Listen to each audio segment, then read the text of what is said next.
अपराधी उद्यत है गोली चलाने के लिए, हम नहीं गोली चलाएंगे तो फिर हमारे पुलिसकर्मी मारे जाते। सशस्त्र बल की कंपनियां लगाई गई हैं बॉर्डर पर चौकसी बरतने के लिए।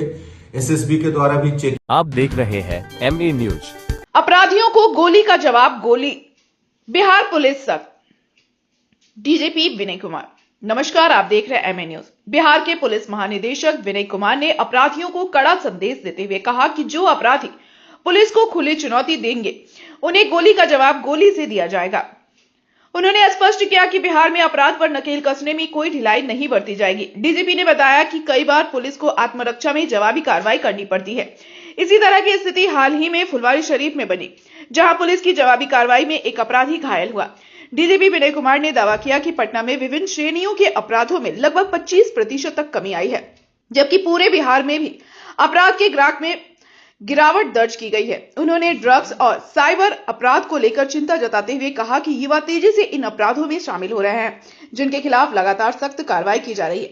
साथ ही नक्सली गतिविधियों में कमी और सीमा पर सुरक्षा कड़ी किए जाने की जानकारी भी दी। ये पिछले वर्ष पुलिस लगातार प्रयास की है कि अपराध में कमी आए।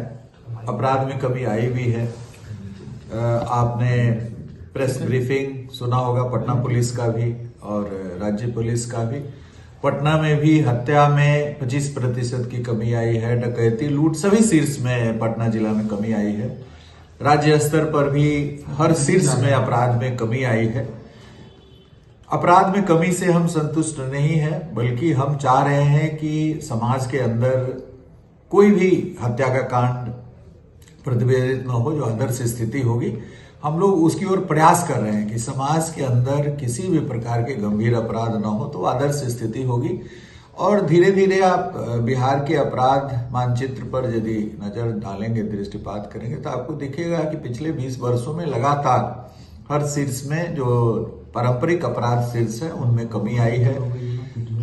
नक्सल परिदृश्य पूरी तरीके से उन्मूलित हो चुका है। आपने अभी देखा कि पिछले सप्ताह 2 इंसास राइफल और 4 SLR और अन्य करीब 500 राउंड से अधिक गोलियों के साथ 3 नक्सली सरेंडर किए। एक जोनल कमांडर थे, एक सब जोनल कमांडर थे और एक सक्रिय सदस्य थे। भीम बांध और खड़गपुर हिल्स पर वैसे इन्होंने कोई 3-4 वर्षों में कोई अपराध, हिंसक अपराध नहीं किया है, लेकिन दस्ता के पास शस्त्र था, तो हम लोगों ने शस्त्र के साथ आधा दर्जन से अधिक अत्याधुनिक शस्त्रों के साथ उनका आत्मसमर्पण कराया है। मैं स्वयं गया था खड़गपुर जाकर के उनका आत्मसमर्पण कराया।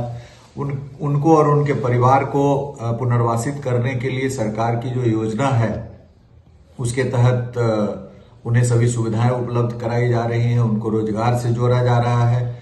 और जहां पर पूर्व में नक्सल वामपंथ का प्रकोप रहा है, वहां पर हम लोग प्रयास कर रहे हैं विकास एजेंसियों से जोड़ करके, सरकार की जितनी सारी विकास एजेंसियां उससे जोड़ करके, कि सभी प्रकार की योजनाओं का लाभ उनको मिले, ताकि वो पूरी तरीके से समाज की मुख्य धारा में आ जाए और इंटीग्रेट हो जाए। नक्सल परिदृश्य में बिहार अभूतपूर्व सफलता हासिल की है। 2005 के दौरान आपने देखा होगा कि जहानाबाद जेल ब्रेक कांड, मोतिहारी का मधुबन कांड जो दिन में 1 बजे हुआ था, तो काफी गंभीर समस्या थी और उसको बड़ी तेजी से हम लोगों ने पुलिस कार्रवाई और विकास के माध्यम से समाप्त किया है। अपराध में भी काफी कमी आई है। अभी हमारा चैलेंज है जो ड्रग्स का प्रकोप बढ़ रहा है, उस पर हम लोग तेजी से कार्रवाई कर रहे हैं। साइबर अपराध में प्रतिदिन कोई ना कोई गैंग जो काफी व्यापक रूप से साइबर क्राइम कर रहा है, उसका उद्भेदन हो रहा है।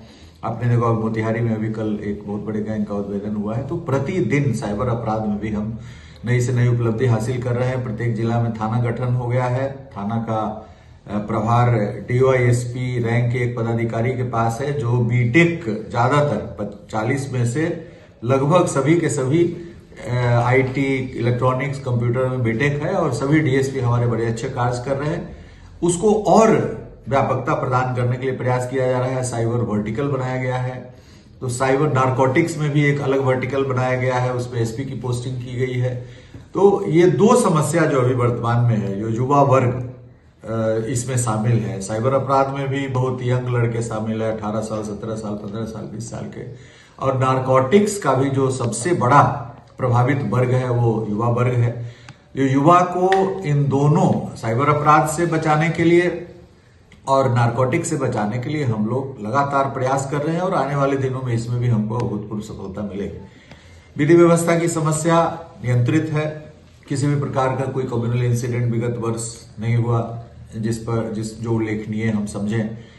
उसी प्रकार से हाल के दिनों में कोई ऐसी बड़ी अपराध की घटनाएं जो 3-4 हुई थी विगत वर्ष, उसमें उल्लेखनीय सफलता पुलिस को मिली है और वो सभी कांड अभी ट्रायल के लगभग आधे से ज्यादा ट्रायल उस पर खत्म हो चुका है। 1-2 महीने में सब में सजा हम लोग अपराधियों को दिला पाएंगे। इस वर्ष भी हमारा वही संकल्प है, डिजिटल पुलिसिंग, विधि व्यवस्था पूरी तरीके से नियंत्रित रहे, गंभीर अपराधों पर नियंत्रण रहे, साइबर अपराधों पर नियंत्रण रहे, ड्रग्स की जो तस्करी हो रही है, युवा वर्ग उसके ओर उन्मुख हो रहे हैं, उसके लिए जागरूकता अभियान चलाया जाए।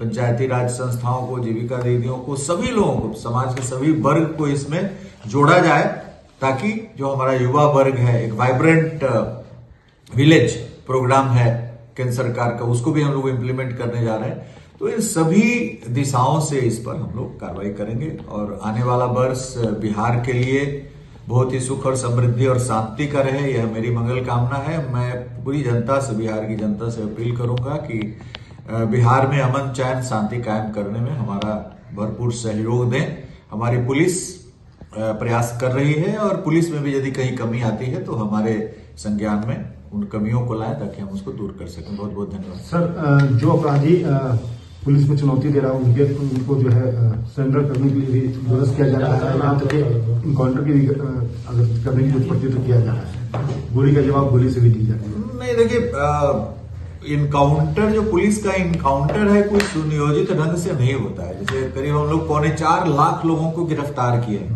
4.25 लाख लोग गिरफ्तार हुए, अरेस्ट हुए पिछले साल। उसमें से 10-15 ऐसी स्थितियां बनी जिसमें अपराधी की ओर से फायरिंग की गई या फायरिंग करने की स्थिति में वो दिखे, तो उसमें पुलिस ने जवाबी कार्रवाई, आत्मरक्षा जवाबी कार्रवाई की है। और ऐसी स्थिति पहले से भी होती रही है। मुठभेड़ की जो स्थिति बनती है वो पूर्व में हर साल मुठभेड़ हुआ है। आप यदि 2005, 6, 7, 8 किसी भी वर्ष में मुठभेड़ की संख्या शून्य नहीं रही, और इस पिछले वर्ष की भी जो मुठभेड़ की संख्या वो ऐसा नहीं कि कोई अप्रत्याशित कोई ऐसा हो रहा है। तो जो मुठभेड़ की स्थिति बनती है तो पुलिस आत्मरक्षार्थ फायरिंग करते हैं। आपने देखा होगा कि होली के दौरान मुंगेर में, अररिया में 2 हमारे ASI मारे गए। अपराधी इनके ये रिएक्ट करते उसके पहले ही इन पर गोली चला दिया और दोनों की मृत्यु हो गई, 2 हमारे पुलिस पर होली के दिन। तो यदि हम अपराधी उद्यत है गोली चलाने के लिए, हम नहीं गोली चलाएंगे तो फिर हमारे पुलिसकर्मी मारे जाते हैं। इसलिए आत्मरक्षार्थ फायर करने का प्रावधान कानून में है। तो ये कानून सम्मत तरीके से मिनिमम फोर्स यूज करके हम अपराधी की गिरफ्तारी सुनिश्चित करते हैं। और ये कानून के अंतर्गत ये प्रावधानित किया गया है कि किसी भी अपराधी को गिरफ्तार करने के लिए आप न्यूनतम बल का प्रयोग करिए। तो न्यूनतम बल, जैसे हम अपराधी फायर कर रहा है, अपराधी जिस प्रकार से पुलिस पर हमला करने के लिए उद्यत होता है तो आत्मरक्षार्थ हम फायर करते हैं। कभी कभी हमारे पुलिसकर्मी भी घायल होते हैं, कभी कभी अपराधी घायल होते हैं, कभी अपराधियों की मृत्यु भी होती है। अभी एक बहुत ही पुराने नक्सली थे बेगूसराय के, दयानंद मालाका, काफी पुराने नक्सली थे, बाद में अपराध में भी सम्मिलित थे, तो मुठभेड़ में उनकी मृत्यु हुई है।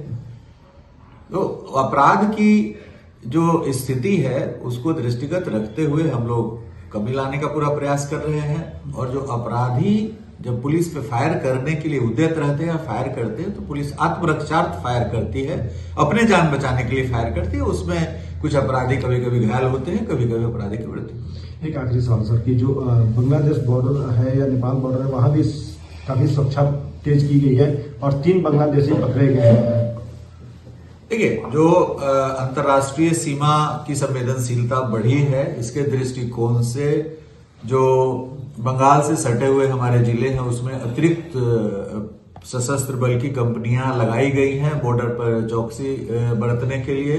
SSB के द्वारा भी चेकिंग काफी सघनता से की जा रही है और इसी का प्रतिफल है कि 3 लोग पकड़े गए हैं और उनसे भी पूछताछ की जा रही है। सेंट्रल एजेंसी भी पूछताछ कर रही है, लोकल एजेंसी भी, पुलिस एजेंसी भी पूछताछ कर रही है। तो सीमा पर चौकसी बढ़ा दी गई। ठीक है।